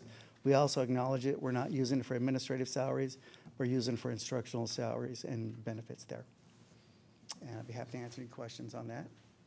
So just to, that's part of our SCIF. Yes, part of the money, SCIF. So it's embedded. Right, it's part embedded. of So when we that. get the 104 million of that, the 11.5 is EPA, which we have to use for instructional salaries and benefits. Yes. So I'll move for adoption of resolution 25-04. Second. Motion by trustee Nunes, seconded by trustee Sherman. All in favor say, excuse me. I'll ask for a roll call vote. Can I actually ask a question before we do the roll call? Sorry. So can you describe some of the eligible expenses that can be paid through this account besides the staff salaries and benefits? It's only instructional side of the house. It's only instruction? Yes. Okay. And the biggest chunk of change is classes for a full-time and part-time faculty and their benefits associated with those classes. That funding is spent only on, that type of funding spent on every year only? Yes, every year. Every year. Part of our SCIF formula of that 104 million, they break that out and say, here's the EPA portion of that 104 million, and you only spend it on instructional salaries and benefits. Yes. In the, that particular year, our budget was cut by 10%, crazy year. And then they deferred another 25%. So we had a little $44 million budget. And you can tell I still have some PTSD from it. They took away 10% right off the top, right down to about 40 million.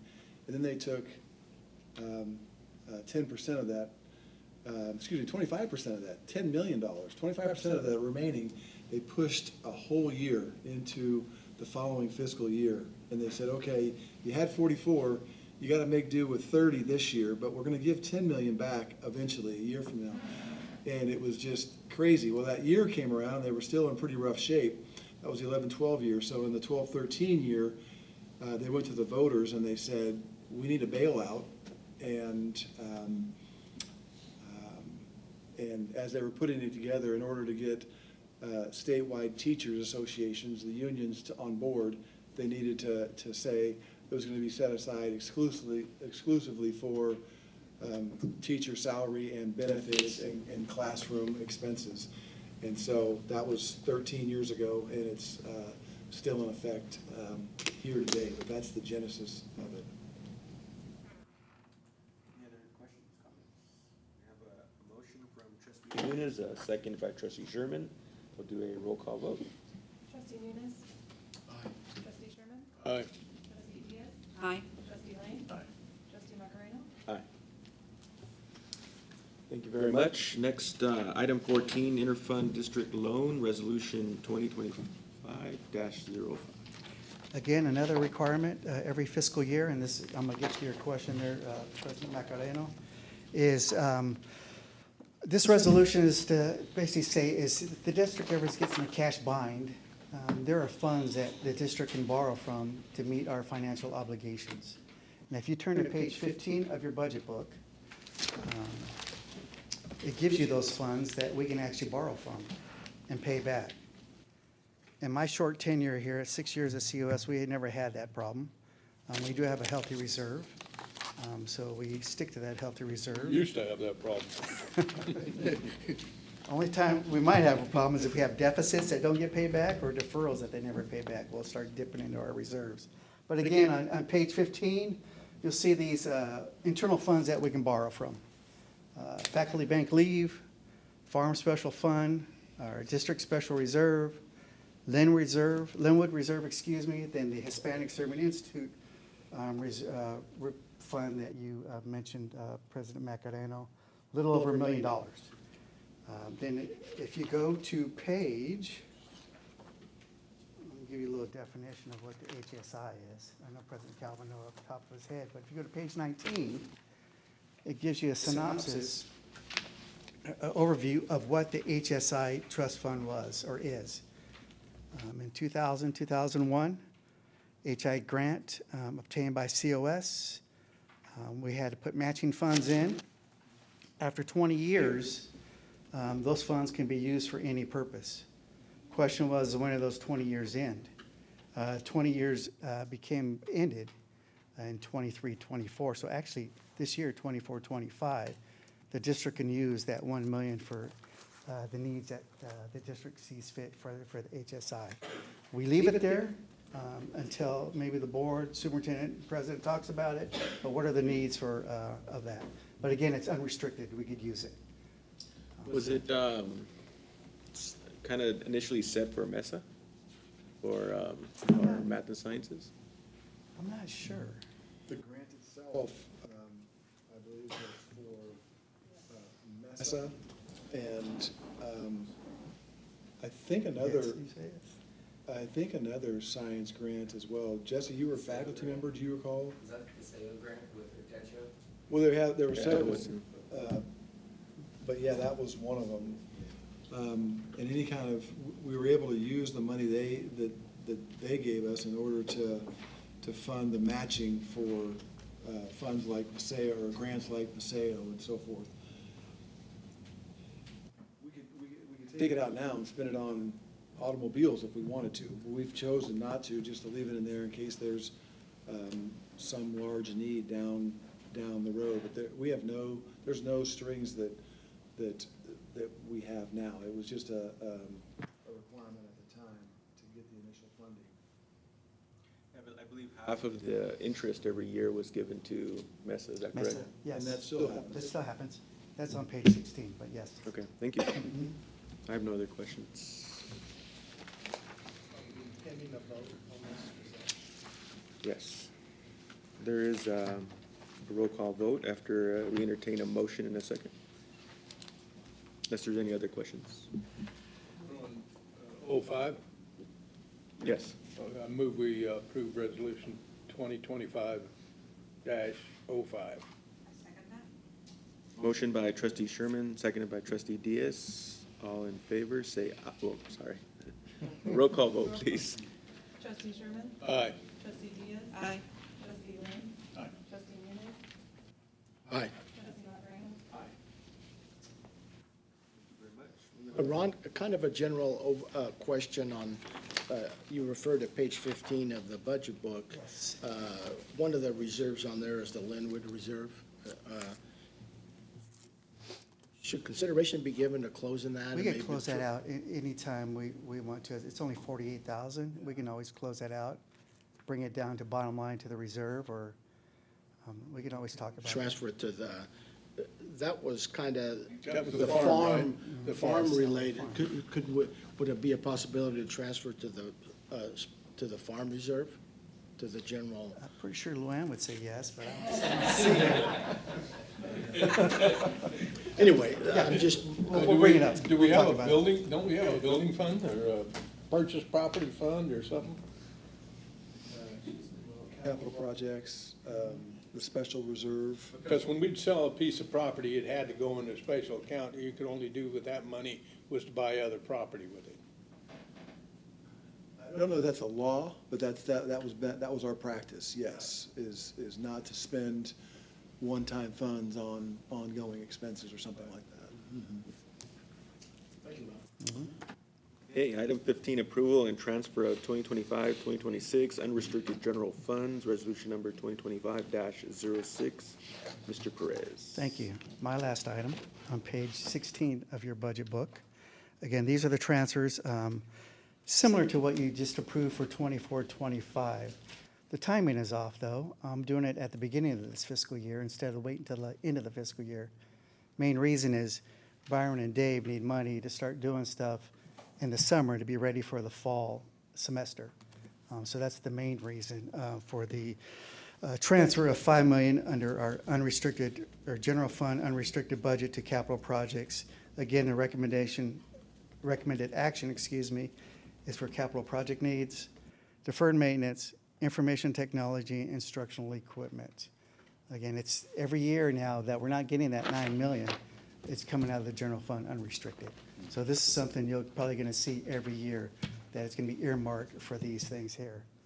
So on page 16, I'm gonna bring your eye to line number 6, and that is the transfer for the unrestricted general fund transfer into capital projects, $5 million. And then you'll see the other transfers, and President Macadano, you talked about Mesa, you'll see the Mesa transfer there on those lines also. So with that, I'll be happy to answer any questions you may have on this transfer for 25-26 budget year. so move. Oh, yeah. Motion by trustee Nunes, seconded by trustee Diaz. A roll call vote, please. Trustee Nunes? Aye. Trustee Diaz? Trustee Lane? Trustee Sherman? Aye. Trustee Macaroni? Aye. Are we finally done with Ron? Thank you.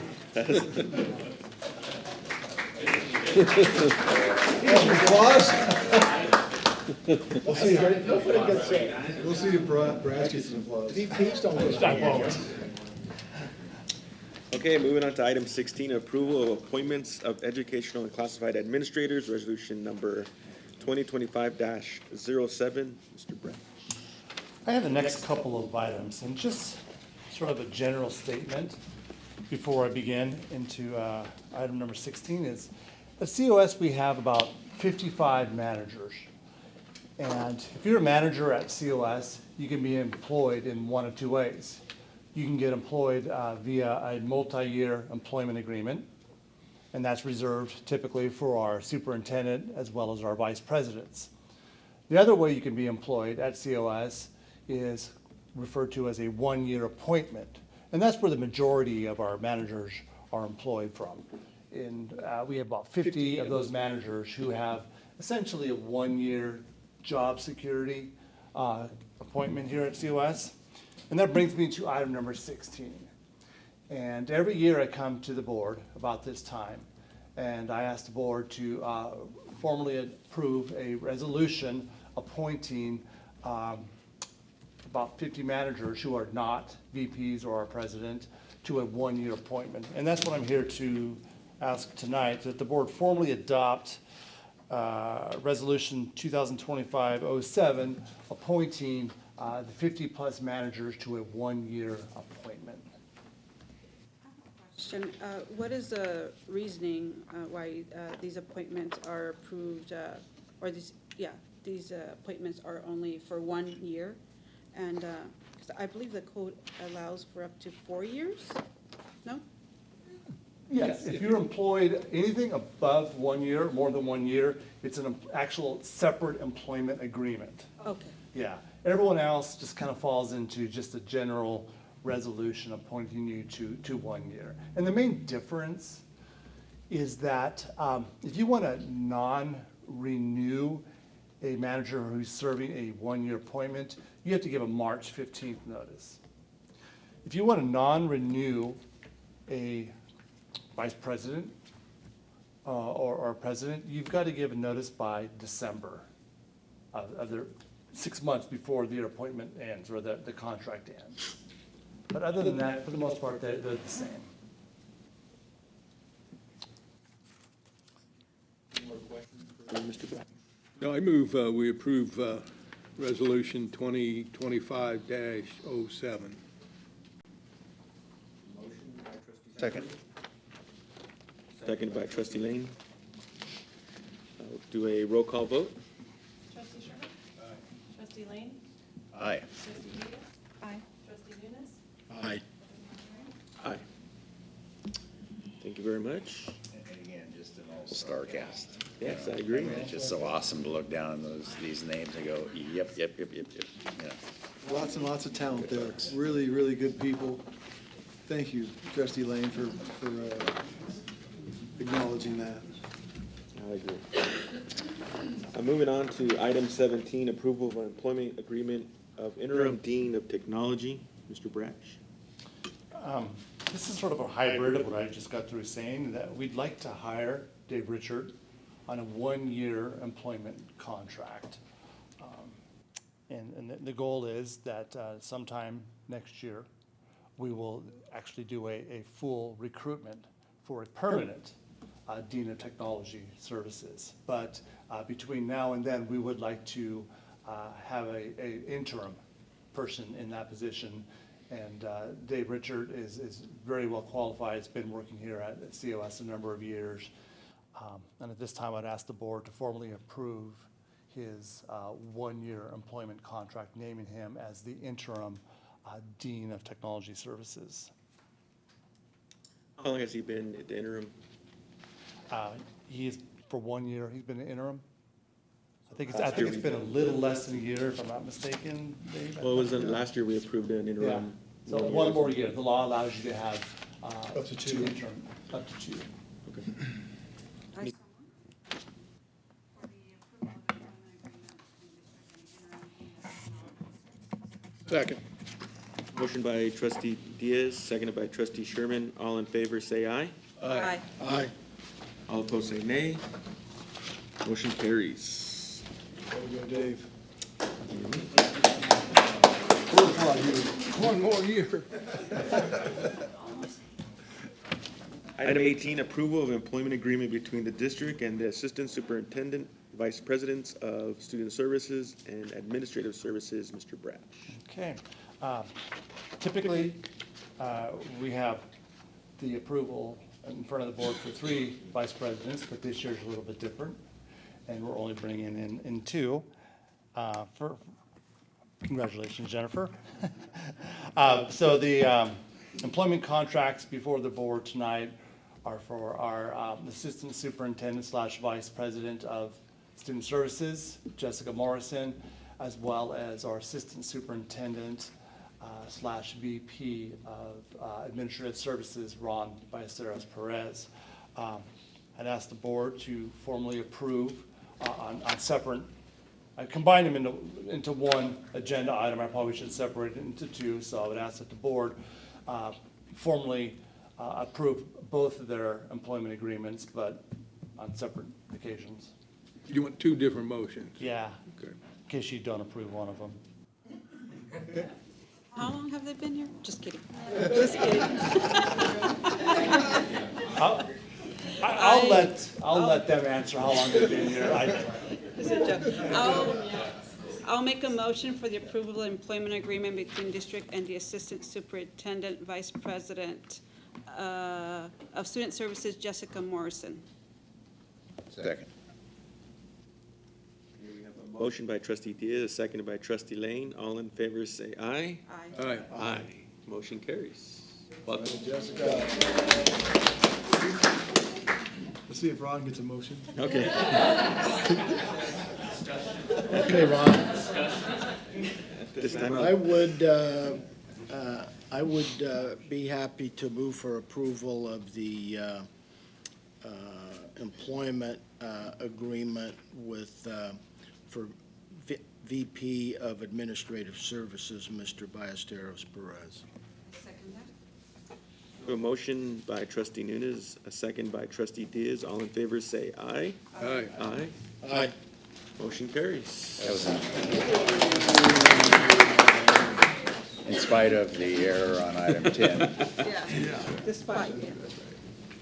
At this time, we'll invite Mr. Woods to present item 19, 2027-2031, five-year construction plan.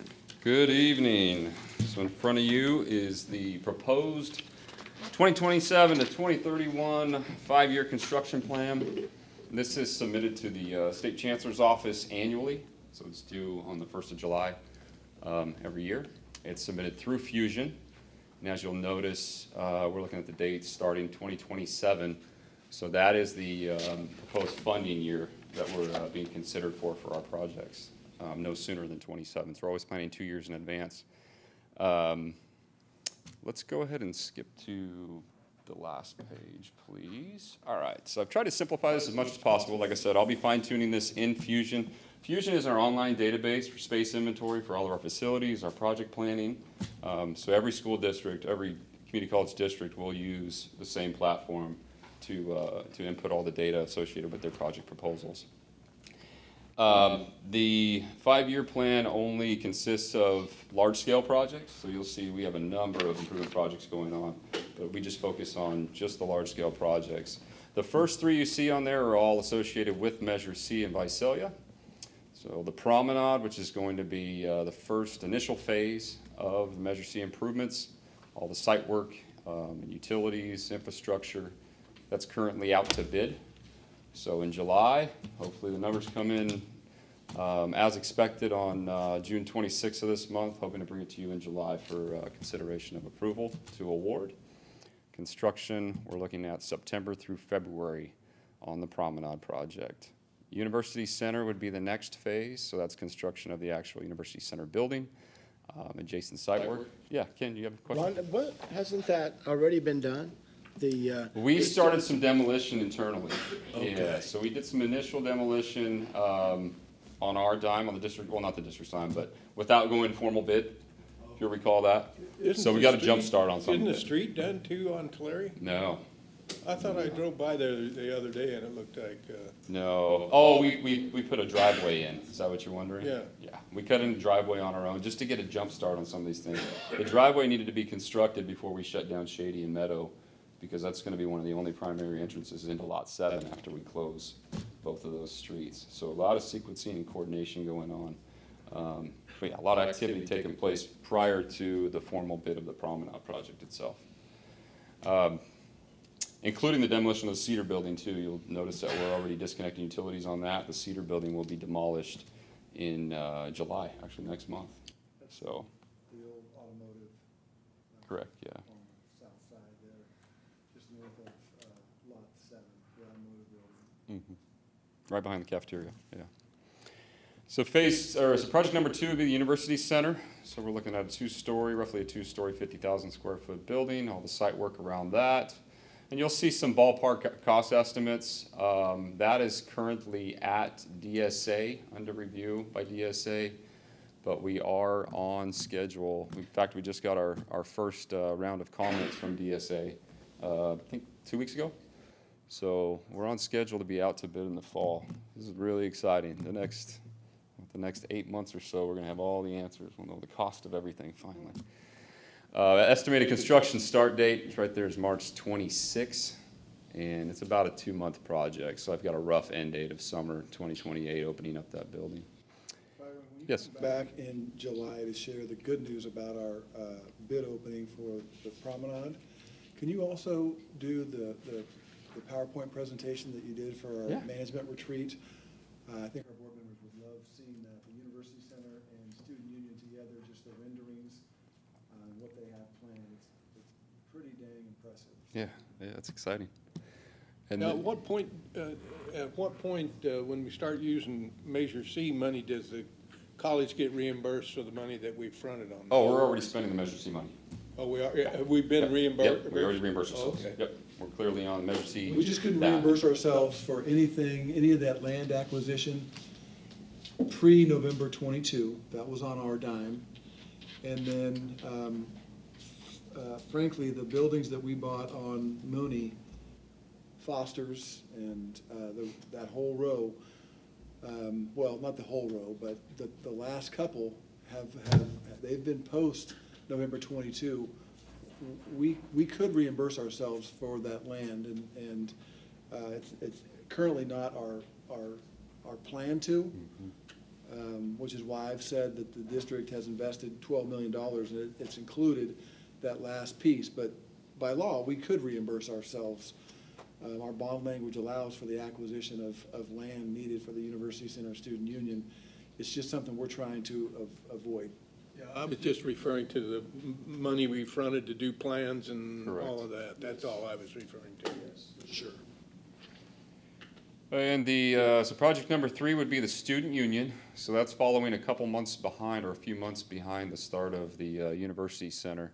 That one's going to be tough. We're looking at an end date when it comes to occupying a building for use on this campus by students and staff. You either have to open it before the start of fall semester or the start of spring semester. Same conditions as we had in Tulare. So we knew right away, we couldn't get in by August. We're going to push back to January. This is going to be a tight timeline. We're looking at probably a 2-year construction project for the Student Union. So currently, we're working on the working drawings phase of the design. We should be at DSA next month for the review of those plans. But Teeter Architects is on all 3 of these projects, all 3 of these phases, and they're cranking away at the plans as we speak. So that would put us with an estimated construction start date of June of next year. Like I said, if that's 2 years, and assuming the stars align and we keep our schedule, it's going to be a tight move in. It comes June, July to be ready to open by August. Once the new student union is constructed, we'll demolish the current cafeteria, Alta Peak building, and then come back with some site work in place of that. And that'll take a few more months. So I think everything should be wrapped up with the Measure C funds by the end of 2028. Any questions on any additional questions? Like I said, next month I'll give you a full rundown with graphics and all that. What will be the meal options for students during that phase? Current cafeteria. Yeah, it stays open. The current cafeteria will stay open the entire We time. don't demo the current cafeteria until the new student union. Yeah, we're building right behind the cafeteria, yeah. Okay, and then project number 4, this is a proposed state-funded project known as the Science Building. Again, these are loose terms for as far as the naming of the project itself. It's primarily science labs in the building. However, there's other support instructional areas, classrooms, computer labs, some areas for technology services, faculty, office suites. We're rolling over the same projects we've had in the queue for the last, I think, 3 years or so. The status of this, it is a final project proposal approved, FPP approved. Our plan is to resubmit this as an FPP. Assuming it does get funded, we're looking at occupying it in the fall of 2030. The state would have to pass a higher education statewide facilities bond in order for this to get funded. If it did get funded, the district is on the hook for a 25% local contribution towards that local match. And sometimes you'll see it's not exactly 25% because There may be some components to the project where the state will not cover. In fact, I'll get into that. Like for the Performing Arts project, they won't cover additional seating. That's considered a furniture. They only give you so much money for furniture, fixtures, and equipment. We would need more than what they're going to give us in order to do the project, so that's why our district match would be more. So there's a lot of moving parts here. Correct. Board members, and the last piece was the big piece, a statewide facilities bond. I mean, how many years did we go before we just passed the most recent? Oh, man. 2016 was Yeah, I was gonna say Prop 51? Eight years, Yeah. and even Prop 51 was limited.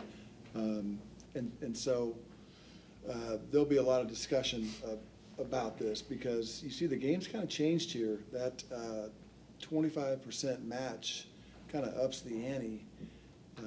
If the funding does come through, Hanford would score better than Performing Arts, but the price tag to us is something that we're going to need to consider.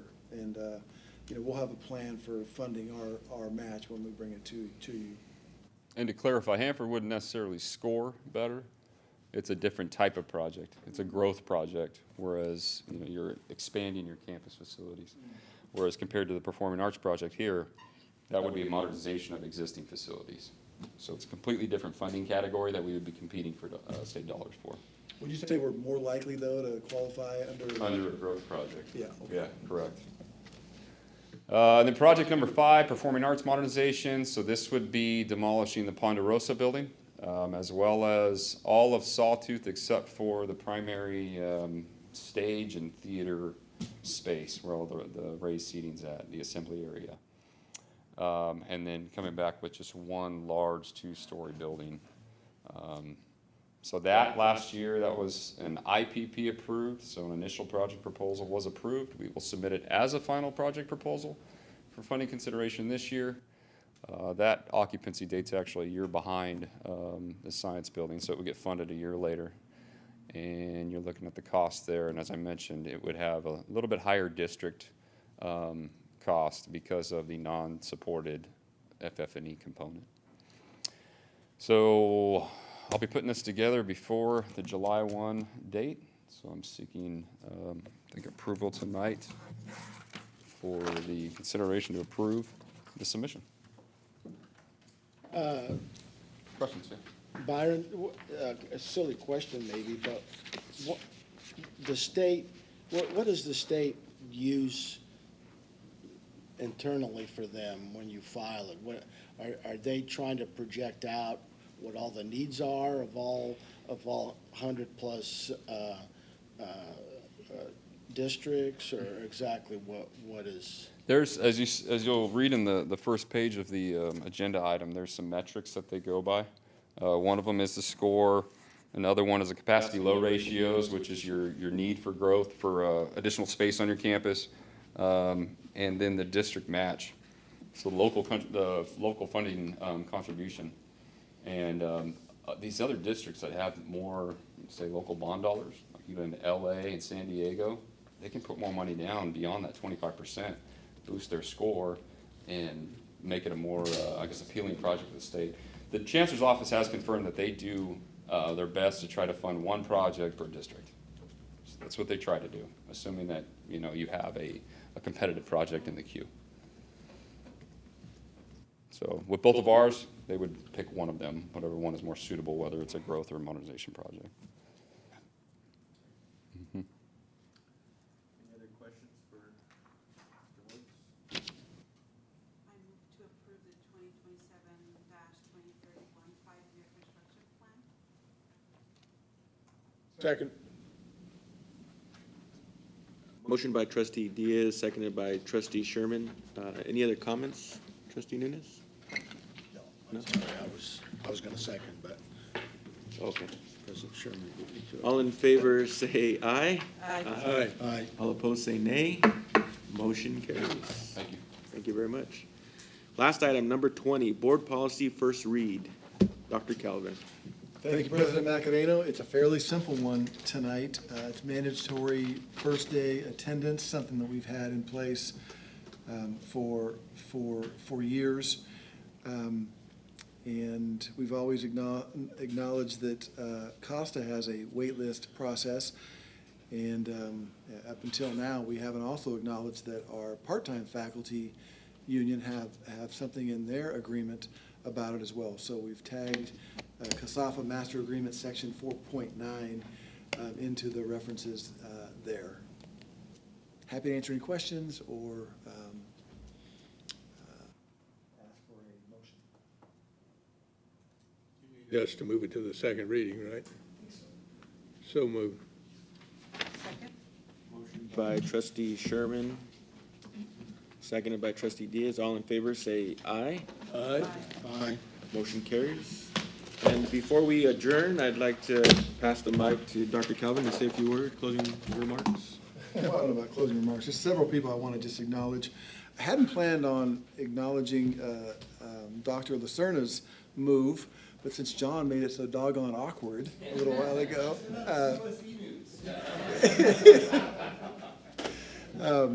Dr. Lacerna will be with us through the summer and probably splitting some time between here and North Orange County. I just wanted to thank her for 18 years of service and wish her all the best as she goes down to a fabulous district at North Orange. Jennifer, will miss you, and look forward to having you here at least half the time this summer, splitting time with North Orange. But thank you so much for everything you've done for the district.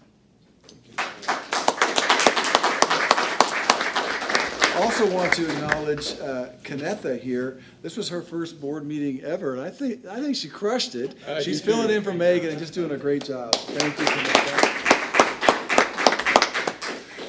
And then finally, and correct me if I'm wrong, but when I announced Katie's big award, she wasn't here, right? And Janet was here. So Katie's here tonight, and just want to acknowledge that she got CSEA's Employee of the Year statewide award, and they'll award that in Reno in July. And I'm going to be there. I get 2 minutes, and she gets 2 minutes. I'm looking forward to it, Katie. Congratulations. Amazing. Amazing. And that's all I have. Well, once again, thank you everyone for being today. We are going to adjourn. Thank you guys very much.